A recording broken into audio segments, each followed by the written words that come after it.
क्या आपने कभी शांति से बैठकर ये अंदाज़ा लगाया है कि लोकतंत्र और संविधान खत्म होने के बाद हमारा देश कैसा होगा? उस समय हमारा जीवन हमारे मूलभूत अधिकारों के बिना कैसे निर्वहन होगा? क्या मौजूदा सत्ताधारी पार्टी किस्तों में जिस तरीके से लोकतंत्र को ख़त्म कर रही है वो आपको नज़र आ रहा है? क्या बिना संविधान और लोकतंत्र के नया भारत की जो संरचना की जा रही है, जो दिख रहा है देखने वालों को, उसका आपको अनुभूति हो रही है? भाई साहब, एक के बाद एक इस देश में ऐसे प्रकरण सामने आ रहे हैं जिससे लोकतंत्र खत्म होने के, संविधान को फिनिश करने के तमाम प्रकरण आपके सामने स्पष्ट तौर पर देखेंगे। पहले खजुराहो में इंडिया गठबंधन के प्रत्याशी मीरा यादव जी के नामांकन को रद्द किया जाता है। कहा जाता है कि देखिए, जो आपने वोटर लिस्ट लगाई है वो पुरानी है, सही जगह पर साइन नहीं होता है, नामांकन रद्द कर दिया, बीजेपी वालों के लिए सीट एक तरीके से रिजर्व होगी। उसके बाद मामला आया सूरत में, भारतीय जनता पार्टी के प्रत्याशी अकेले मैदान में रह गए, रिजेक्ट कर दिया नामांकन। कांग्रेस के प्रत्याशी का जो सब्सिडियरी था, सब्सिक्वेंट था, उनका भी रद्द कर दिया, बाकी सब ने विड्रॉ कर लिए। बीएसपी का उम्मीदवार भी था। बताया ये जा रहा है कि बीएसपी के उम्मीदवार को क्राइम ब्रांच ने उनके फ़ोन के लोकेशन से ढूंढा और उठाकर एक जगह ले गए, उसके बाद उनसे नामांकन वापस करवाया। अब मामला आ गया मध्य प्रदेश के इंदौर में। आज कांग्रेस के प्रत्याशी अक्षय बम जी, लोकसभा प्रत्याशी, पहुंचते हैं जिला कलेक्टर दफ्तर में, जिला निर्वाचन अधिकारी के पास। साथ में होते हैं स्थानीय भारतीय जनता पार्टी के विधायक, अपना नामांकन वापस लेते हैं और वहां से कैलाश विजयवर्गीय, भारतीय जनता पार्टी के सीनियर लीडर के साथ चल बनते हैं। बताया यह जा रहा है कि इन महोदय के ऊपर लगभग 17 साल पुराना केस है, जिसमें पिछले 3 दिनों के अंदर अंदर 307 धारा इनके केस में ऐड कर दी गई है, जिससे बौखलाए हुए इन्होंने अपनी रीढ़ झुका दी और अपना नामांकन वापस ले लिया और भारतीय जनता पार्टी के प्रत्याशी के लिए वो लोकसभा सीट रिजर्व कर दी। सूरत मॉडल हमने देखा, खजुराहो मॉडल देखा और अब इंदौर मॉडल। क्या ये लोकतंत्र को ख़त्म करने की निशानियां नहीं हैं? सूरत वाले अपने वोटर कार्ड से हवा करो, खजुराहो वाले जो नोटा दबाने वाले थे या इंडिया गठबंधन को वोट देने वाले थे वो हवा करो। इंदौर में जो तानाशाह को शिकस्त देने के लिए अपने वोटर कार्ड को कॉलिन लगाकर चिमका रहे थे, वो अब उसी वोटर कार्ड से हवा करो, ऐसे करो, ऐसे करो, ऐसे करो। वो किसी भी काम का नहीं है। आपके नाम की वोट डल गई, घर बैठे ही बैठे बीजेपी वालों ने आपका अधिकार छीन लिया। आप नोटा के ऊपर भी बटन नहीं दबा पाएंगे। कांग्रेस अध्यक्ष मल्लिकार्जुन खड़गे जी ने कहा था कि अगर ये तीसरी बार सत्ता में आ गए तो इस देश के लोकतंत्र को, इस देश के संविधान को ही ख़त्म कर डालेंगे, आगे चुनाव होंगे ही नहीं। उस समय पर इस देश का गोदी मीडिया, जो सत्ताधीशों से कागज़ के टुकड़े पाकर अपनी जीभ उनके जूतों के चारों तरफ लपेटकर उनको चमकाते रहते हैं, वो दलाल, भाजपा इटिसाइल वाले, गोदी मीडिया, गोडसेवादी, नफरती चिंटू, ये सिद्ध करने में लगे हुए हैं भारतीय जनता पार्टी के हर गंदे एक्ट को कि वो सही है, वो लोकतंत्र विरोधी नहीं है। लेकिन अगर आप असल छवि को देखने की कोशिश करोगे तो इस देश के लोकतंत्र को ख़त्म भी किया जा रहा है और लोकतंत्र ख़त्म होने के बाद नया भारत कैसा होगा वो भी आपको स्पष्ट तौर पर दिखाई भी देगा। क्या मुझे बताइए, सूरत के लोगों का वोट डालने का अधिकार नहीं था? क्या इंदौर के लोगों को भारतीय जनता पार्टी के तानाशाही रवैये को जिस तरीके से जवाब देना था, वो उनके अंतर्मन में ये भावनाएं नहीं उठ रही थी? मध्य प्रदेश में किस तरीके से आदिवासियों के सिर के ऊपर पेशाब किया गया, आए दिन नए नए अत्याचार के प्रकरण सामने आते हैं, आरोप लगते हैं भाजपाइयों की तरफ, तो उसका जवाब देने के लिए लोग जो तैयार बैठे थे उनका हक कहाँ गया? मैदान में तो सिर्फ भाजपा ही रह गए। राहुल गांधी अकेला क्या कर लेगा? एक नेता कब तक? चुने हुए मुख्यमंत्री जेल में ठूस दिए गए हैं। इस देश का सुप्रीम कोर्ट न होता तो राहुल गांधी भी अब तक जेल में होते। सच्चाई कहने वाले चुनिंदा लोग ही तो बसे हैं, और चंद्रचूड़ साहब न होते तो इस देश के लोकतंत्र का क्या होता? इलेक्टोरल बॉन्ड सामने आता? चंडीगढ़ मेयर चुनाव में जिस तरह से धांधले सामने आई वो सामने आती क्या? भारतीय जनता पार्टी का असल चाल चरित्र चेहरा संविधान विरोधी, लोकतंत्र विरोधी, और इनकी पोल पट्टी जो आपके सामने आज दिख रही है वो सामने आ पाती क्या? और नवंबर 2024 में सीजीआई चंद्रचूड़ साहब जब रिटायर्ड हो जाएंगे तो कोई गोगोई उस पद पर आ गया तो उसके बाद आपका क्या होगा? कौन बचाएगा आपको? मुझे बताइए, बचाएगा कौन? आपके फीलिंग्स की, आपके संविधान की और आपकी तरफ से कोई और सौदा कर रहा है, लोकतंत्र के ऊपर खींच कर हथौड़ा मार रहा है, पीट कर उसको लंबा कर रहा है, अपने अनुसार उसको आकार दे रहा है और आप खड़े खड़े तमाशा देख रहे हैं। आपको अब भी समझ में नहीं आ रहा कि बार बार अलग अलग प्रकरण में राहुल गांधी और तमाम इंडिया गठबंधन वाले लोग आपको बता रहे हैं कि नहीं बचेगा इस देश का संविधान अगर ये दोबारा सत्ता में आए तो ये आपके भेजे में घुस क्यों न रही बातें? क्या अब भी आपको अपने जीवन के बहुमूल्य साल इन लोकतंत्र विरोधियों को देने हैं?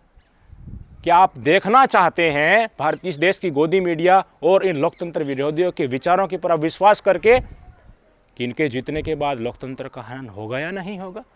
तो क्यों न हम आपको अभी दिखाने की कोशिश करें।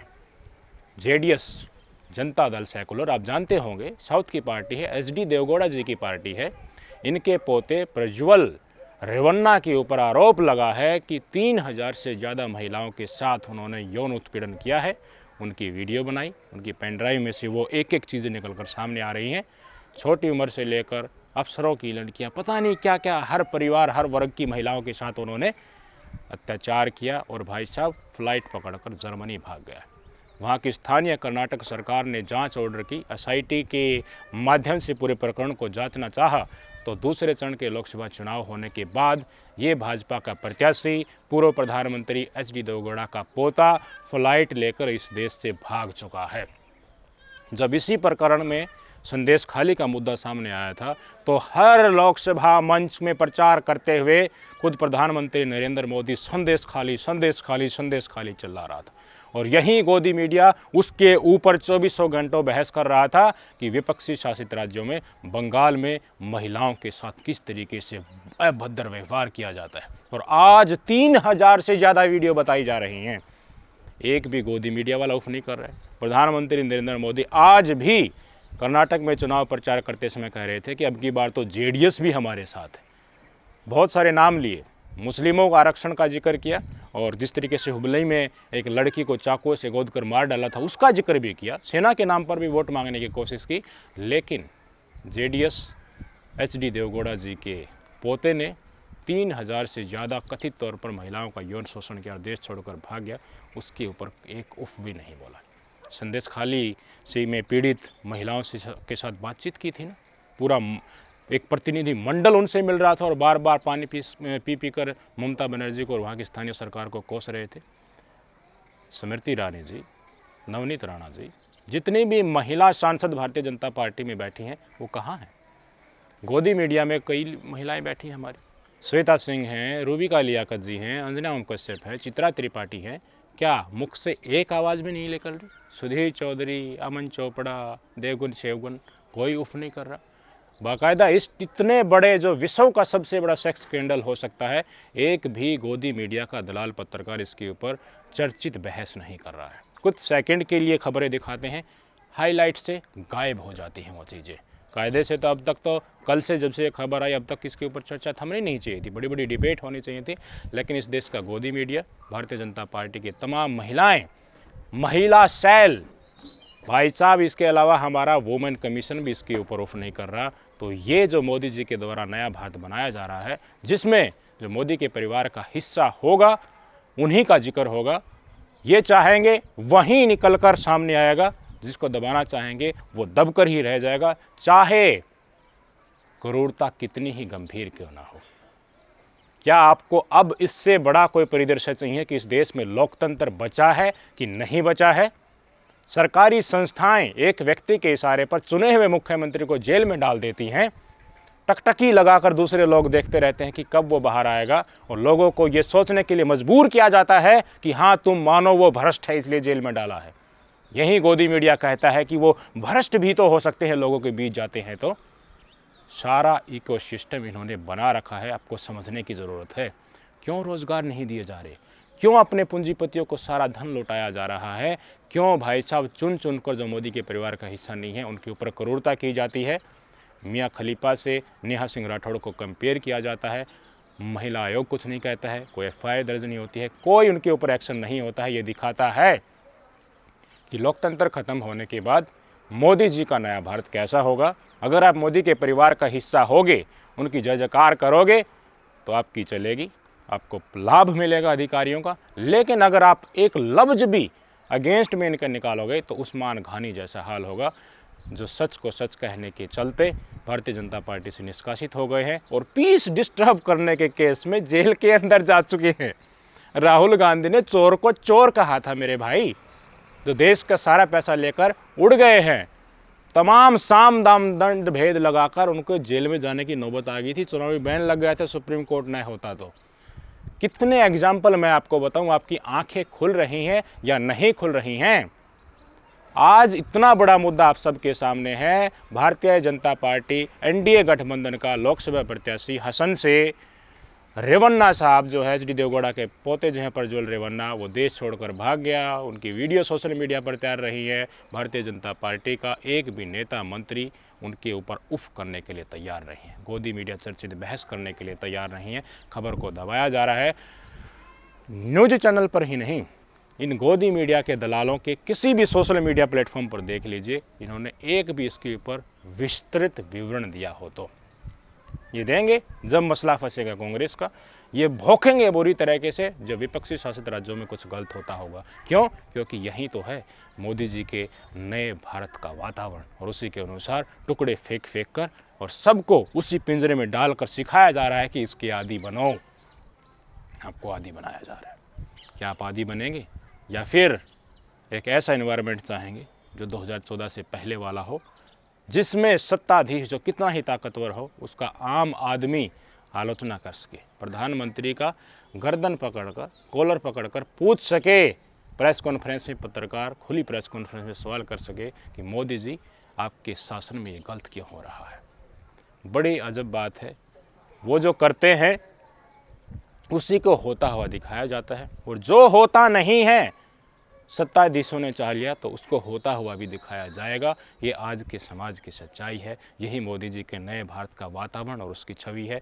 लोकतंत्र और संविधान इस देश में नामात्र का ही बचा है। लगातार किस्तों में उसको डुबाया जा रहा है, ख़त्म किया जा रहा है। नया भारत बिना संविधान के कैसा होगा, वो है आपके सामने। आपको आदी बनाया जा रहा है, आपको बंधुआ मजदूर बनाया जा रहा है। नौकरी नहीं मिलेंगी, सिर्फ झूठ मिलेंगी। राजा के खिलाफ आवाज़ उठाई तो लठ मिलेंगी, गोलियां चलाई जाएंगी। ये चीज़ें सामान्य की जा रही हैं। भारतीय जनता पार्टी के नेता बार बार कह रहे थे कि संविधान को बदलने की ज़रूरत है, 400 सीटें चाहिए, संविधान को बदलने की ज़रूरत है। वो हवा में नहीं कह रहे थे। क्या ये रोज़गार दे नहीं सकते? क्या ये छोटे और मध्यम उद्योग जो हैं उनको उठा नहीं सकते? चंद पूंजीपतियों के पास ही सारा धन और सारे संसाधन देश के इकट्ठे क्यों किए जा रहे हैं? शांति से बैठोगे तो समझ जाओगे। ये वहीं संविधान के बिना देश कैसा होगा उसकी परिकल्पना के अनुकूल हो रहा है, और उसी माहौल में जीने की आपको आदत डाली जा रही है। समझ लीजिए 2024 का चुनाव वास्तव में आखिरी चुनाव हो सकता है। नमस्कार।